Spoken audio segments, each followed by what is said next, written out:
ओम शांति।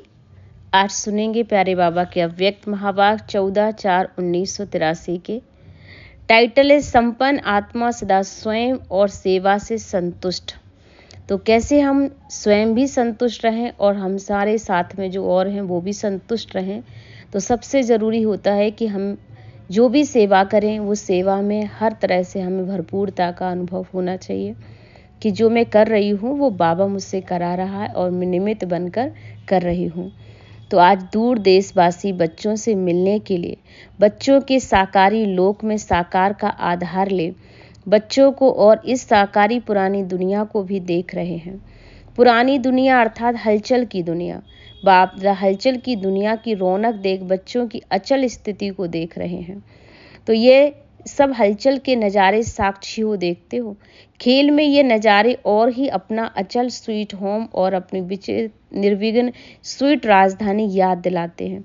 स्मृति आती है कि हमारा घर, हमारा राज क्या था और अब भी क्या राज आने वाला है और घर जाने वाले हैं। आज बाप दादा ये दृश्य देखकर रूहान कर रहे थे। ये सब हलचल की दुनिया में रहे, ये दृश्य देखना कब तक है। ब्रह्मा बाप जो कि बच्चों को ये थोड़ा बहुत सहन करने का दृश्य देख दिल में क्या आता है, अभी से सभी को वतन में बुला लेवे।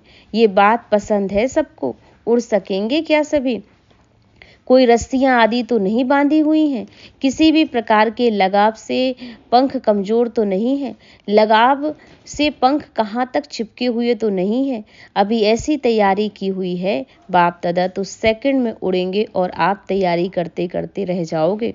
तो तैयार होना सभी उड़ने के लिए, बाबा के साथ जाने के लिए हर बच्चा तैयार है। बाबा ऐसे प्रश्न पूछ रहे हैं।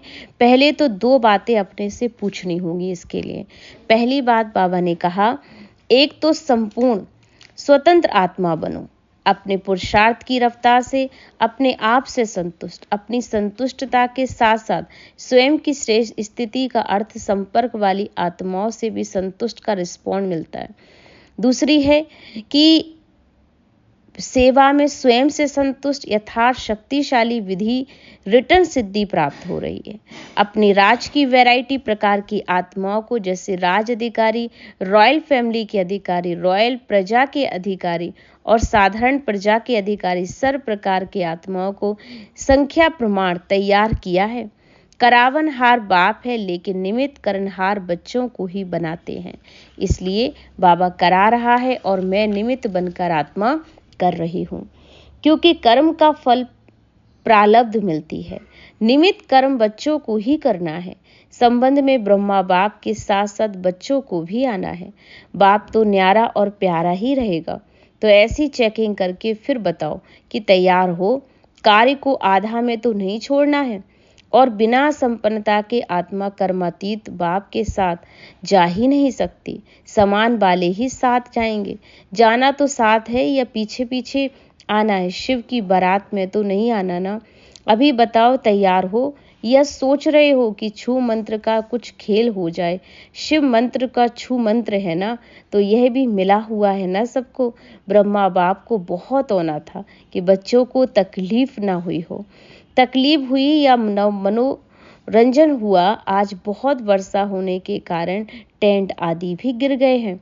अब टेंट हिला या दिल भी हिल गई? दिल तो मजबूत है ना सबकी। क्या होगा, कैसे जाएंगे? ये हलचल तो नहीं है ना। कुछ तो नई चीज को देखी तो आबू की मानसून का लोग तो कभी देखते नहीं है ना। तो ये भी थोड़ा सा अनुभव हो गया कि घर जाकर सभी को अपना ये बताना कि कैसा वहाँ का मानसून था, कैसे वहाँ पे दृश्य आया सामने और हम सब ने कैसे क्रॉस किया। पहाड़ों की बारिश को देखना चाहिए ना। यह भी रमणीक दृश्य देखा। जल्दी भागने का संकल्प तो नहीं आता है। यह भी अच्छा है जो लास्ट दुनिया में तूफान आया ना। कोई नई न्यूज़ तो जाकर सुनाएंगे ना अपने घर में क्या क्या देखा आपने। सुनाने के समाचार में रमणीकता तो आएगी ना। वैसे तो सब अचल हो, अभी तो बहुत कुछ होना है। यह तो कुछ भी नहीं है। यह भी तत्वों के परिवर्तन की निशानियां हैं। इसको देख जैसे तत्वों की रफ्तार तेज जा रही है, ऐसे स्वपरिवर्तन की रफ्तार भी तीव्र करो। अच्छा, बाबा ने सभी को याद प्यार दिया। हम बच्चों की ओर से बाबा को भी याद प्यार। नमस्ते, शुक्रिया बाबा। पार्टियों से अव्यक्त बाप दादा की जो मुलाकात हुई उसमें बाबा ने कुछ प्रश्न जो है बच्चों के बीच में रखे हैं और वो प्रश्न बाबा ने कम से कम 5-6 प्रश्न पूछे। पहला प्रश्न बाबा ने कहा, सदा साक्षीपन की स्थिति में स्थित रहते हुए ड्रामा के हर दृश्य को देखते हो, कहीं किसी पार्ट से घबराते तो नहीं हो। दूसरा बाबा ने कहा, सदा अपने को संगम युगी श्रेष्ठ आत्माएं समझते हो, क्योंकि हम परिवर्तन के युग में हैं, स्वयं को परिवर्तन के लिए तैयार कर रहे हो।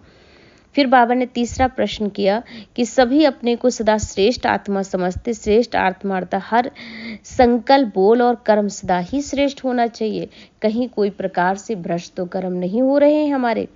फिर बाबा ने कहा चौथे नंबर पे कि हर कदम में सर्वशक्तिवान बाप का साथ है, ऐसा अनुभव कौन करता है कि जहाँ सर्वशक्तिवान वहाँ सर्व प्राप्तियाँ स्वतः ही होंगी। तो क्या ऐसा अनुभव हो रहा है? फिर बाबा ने 5वां प्रश्न किया कि सदा अपने को मास्टर सर्वशक्तिवान अनुभव करते हो, इस स्वरूप की स्मृति में रहने से ही हर परिस्थिति ऐसे अनुभव होंगी जैसे परिस्थिति नहीं लेकिन माया की साइड सीन थी। तो क्या इस तरह से आप सदा मास्टर सर्वशक्तिवान की स्थिति में रहते हो? फिर बाबा ने लास्ट में प्रश्न किया 6वां कि वरदाता बाप द्वारा सर्व वरदान प्राप्त हुए हैं, तो बाबा द्वारा सबसे मुख्य वरदान कौन सा मिला? एक तो सदा योगी भाव और दूसरा पवित्र भाव। तो ये वरदान बच्चों को याद रहते हैं, तो सदा ऐसे अपने स्वरूप में बने रहना। सभी को याद प्यार। ओम शांति।